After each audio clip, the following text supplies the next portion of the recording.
Hey everybody, this is Kelly of Road to Your Clothing, and I'm here to read you some of this abstract. I'm going to have it linked below the video, and it says here, evidence for a genetic component for substance dependence in Native Americans.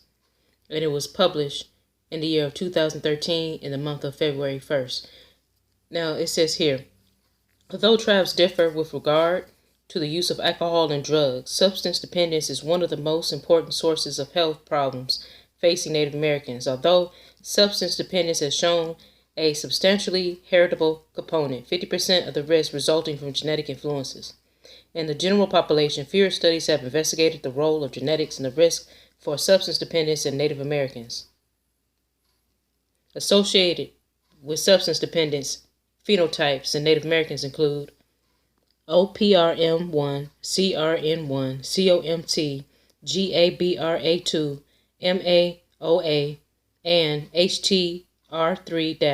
Substance dependence has a substantial genetic component in Native Americans, similar in magnitude to that reported from other populations. The high rates of substance dependence seen in some tribes is likely a combination of a lack of genetic protective factors, metabolizing enzyme variants, combined with genetically mediated risk factors, externalizing traits, consumption drive, drug sensitivity or tolerance, that combine with key environmental factors, trauma, exposure, early age of onset use, environmental hardship, contingencies to produce increased risk of the disorder. Keywords: alcohol dependence, drug dependence, Native Americans, heritability, linkage analysis, population genetics. So in other words, they've been studying our people to find out basically what is our weakness. And so genetically, they had discovered that we lack the enzyme variants to metabolize the alcohol. And because of that, we have a stronger dependency upon alcohol and also substances such as cocaine, crack, heroin, weed, etc. Okay? And by me, growing up in Detroit, being born and raised in Detroit, that I seen, liquor stores on every corner, just about, in the city. And it's not like that, just here. It's also like that in Chicago when I went to visit there. And it's like that in Atlanta. It's like that in Buffalo. So I'm pretty sure that it's like that mostly where so-called black people, the American Indians, exist. And that's by design. Just like at a young age, how they will, kidnap our people or bully our young ones, our youth, into selling, drugs and stuff. And also, try to get our people hooked on drugs that's in the poor areas in our communities, okay? So, to me, it says key factors and plus trauma. So, that's, to me, speaking to, violence, domestic violence that some women are up against and some men are up against.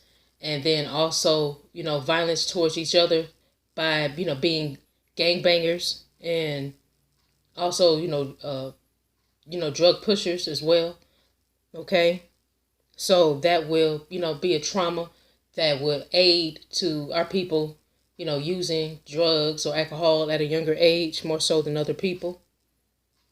And then also the systematic racism as well, which is the lack of skills, the lack of education that's being taught to our people, especially in the inner city. And then when we do go to the suburbs, the lack of resources still, because they don't want to, treat our youth the same way that they treat everybody else.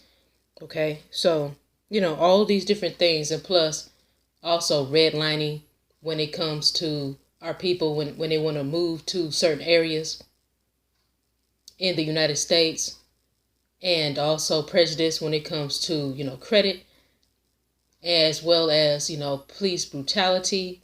Okay, so all of these things are trauma that our people experience that would want to push them, or they're hoping will push them towards alcoholism and drug use.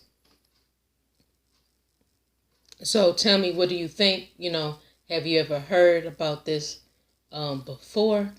If not, what did you think about this information? And also, please like this video if you haven't already. And please subscribe and hit the notification bell so that you can be aware of every time that I drop a new video. Thank you.